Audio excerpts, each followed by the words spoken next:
Il est 8h01. Et votre matinale info, c'est jusqu'à 9h avec Nikos Aliagas. Le journal avec David Doucan. Bonjour David. Bonjour Nikos, bonjour à tous. 3 titres à la une ce matin. C'est une vague jaune, brutale, violente. Emmanuel Macron, submergé, se retrouve contraint de faire appel aux forces de l'ancien monde. Son Premier ministre reçoit les patrons de partis politiques toute la journée. Dans le quartier de l'Étoile à Paris, c'est la sidération. Les habitants et les commerçants sont toujours sous le choc. Europe 1 sera sur place dans ce journal. Et puis, comment de telles scènes ont-elles pu être possibles ? Le ministère de l'Intérieur, la préfecture de police de Paris ont-ils été à la hauteur ? Nous tenterons de répondre à cette question. Europe 1. Ce sont des images que chacun a toujours bien en tête ce matin. Des scènes d'émeutes, voitures incendiées, boutiques saccagées, des policiers aspergés de peinture jaune, un gendarme passé à tabac. Et tout est filmé, diffusé en direct et en boucle. Le mouvement des Gilets jaunes s'est installé dans la violence, en particulier dans le quartier de la Place de l'Étoile à Paris où nous allons rejoindre sans plus attendre notre envoyée spéciale Hélène Terzian. Hélène, les habitants et les commerçants sont à la fois sidérés mais aussi inquiets parce qu'un appel à un acte 4 du mouvement pour samedi prochain a d'ores et déjà été lancé sur les réseaux sociaux. Oui David, et cet appel à manifester, il n'a pas échappé à Gérard. Derrière le comptoir de son café, il souffle d'ores et déjà de désespoir à l'idée de voir les mêmes scènes de violence devant sa terrasse. Il a d'ailleurs déjà pris ses précautions. On a fermé directement. Triste, c'est désolant et j'ai envie de dire c'est dégueulasse. C'est dégueulasse de voir autant de haine. Et... Non, on bosse. On se met face aux événements et on ferme et on passe à autre chose. C'est beaucoup de pertes. On est perdants dans tous les domaines, aussi bien du côté touristes que locaux, surtout locaux, tout le quartier. On travaille avec tous les gens du quartier et ça bloque tout le monde.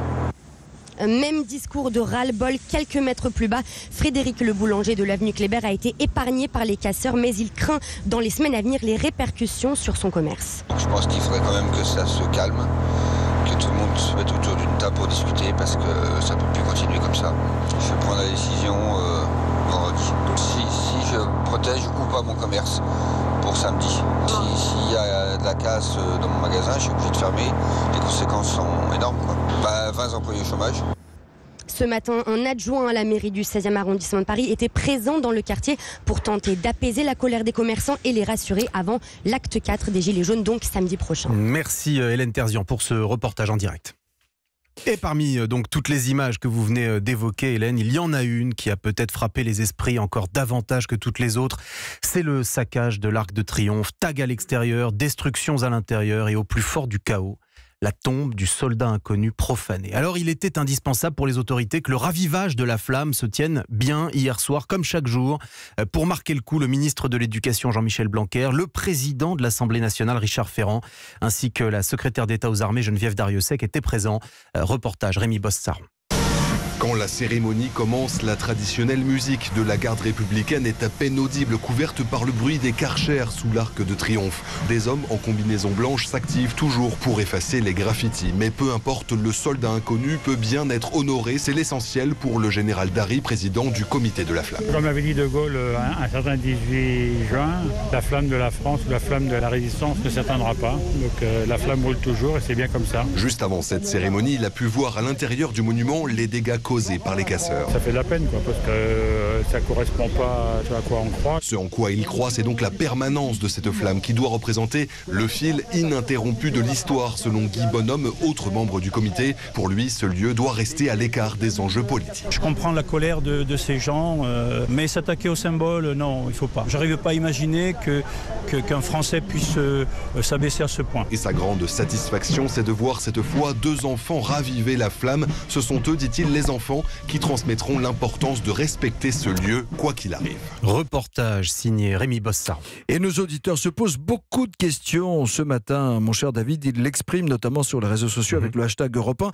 Et la question qui revient, c'est comment de telles scènes d'ultra-violence ont-elles pu à nouveau se produire dans Paris ? Oui, on déplore 133 blessés sur la seule capitale, qui s'ajoutent aux centaines d'autres des week-ends précédents. Alors je me tourne vers notre spécialiste des questions de sécurité, Guillaume Bier, bonjour. Bonjour.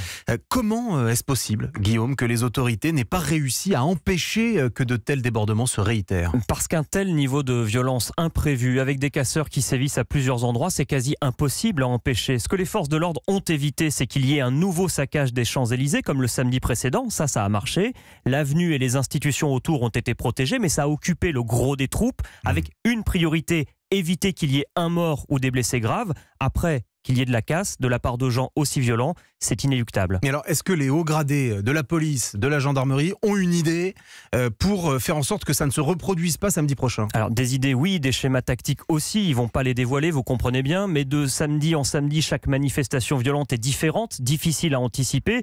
Et puis, je vais vous dire, même si les autorités bouclaient totalement Paris, ce qui est impossible matériellement, mais les casseurs iraient sévir ailleurs. Ouais. Donc, la parade et la riposte, c'est très complexe. Et puis, si on bloque tout l'Ouest, c'est la place de la République qui serait prise pour cible. Exactement. Bon, merci à vous, Guillaume Bier, pour ces informations. Quand on écoute les explications de Guillaume Bier, David, on se dit que la réponse ne peut pas être simplement policière, mais qu'elle doit être politique visiblement aujourd'hui. Oui, et nous sommes d'ailleurs à cet égard à un tournant. Emmanuel Macron, qui ne s'est pas encore exprimé depuis samedi, a demandé à Édouard Philippe de recevoir aujourd'hui tous les responsables des partis politiques du pays. Je parle de tournant parce que on avait compris que les partis, les appareils, c'était l'ancien monde, qu'aux yeux d'Emmanuel Macron, rien de bon ne pouvait en sortir. Aurélie Herbemont du service politique d'Europe 1 nous a rejoint. Bonjour Aurélie. Bonjour. Alors que se passe-t-il? Est-ce que Aurélie, le chef de l'État, a changé d'avis? Une chose est sûre, David, appeler l'ancien monde à la rescousse, c'est signe que l'heure est grave. Un ministre me le disait, l'exécutif est comme une poule face à un couteau, bref, démuni devant cette crise, d'où cet acte d'humilité du président qui consiste à faire revenir dans le jeu des corps intermédiaires, en l'occurrence les partis.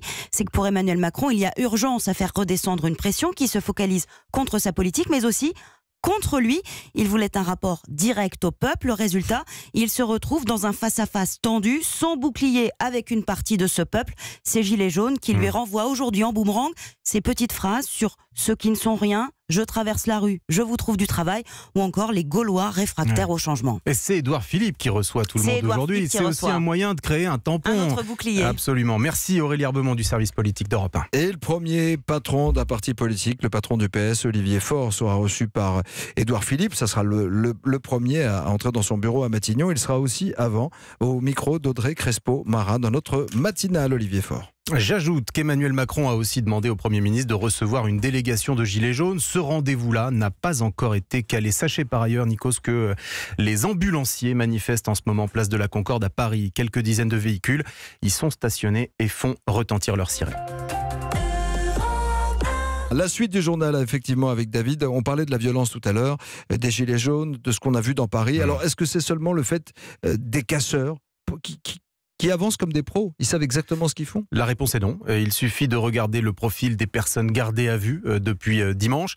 Il y a bien sûr les casseurs professionnels, mais aussi des hommes trentenaires, originaires de province, sans antécédents judiciaires ni appartenance politique connue. Alors qu'en est-il au sein du mouvement Gilets jaunes? La plupart condamnent le recours à la violence, mais ils sont de plus en plus nombreux à considérer que ce n'est qu'ainsi qu'ils peuvent être entendus. Écoutez bien ce reportage réalisé par Kevin Tullier à Saint-Omer dans le Pas-de-Calais. Assis sur des bancs en bois aux abords d'un rond-point, les Gilets jaunes de Saint-Omer programment leurs différentes actions de la semaine. S'ils ont abordé entre eux les violences à Paris, ils préfèrent se concentrer sur leur mouvement. Vous voyez, déjà ici, on a un petit souci à régler. On ne peut pas être responsable de tout le monde. Les gens peuvent fêter les câbles comme ça.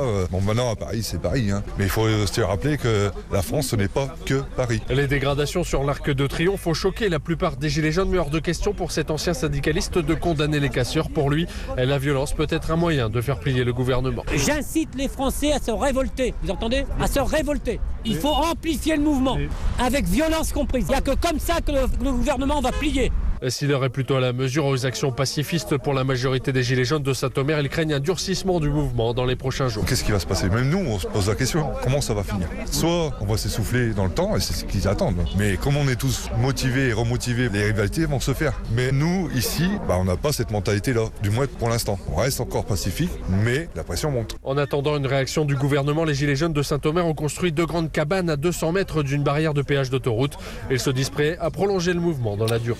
Reportage passionnant de Kevin Tully réalisé à Saint-Omer dans le Pas-de-Calais. C'est intéressant ce qu'on entend quand même, qu'il y a une violence, y compris chez les Gilets jaunes. Alors concluons ce journal avec un mot de football, c'est le Ballon d'Or ce soir qui sera remis.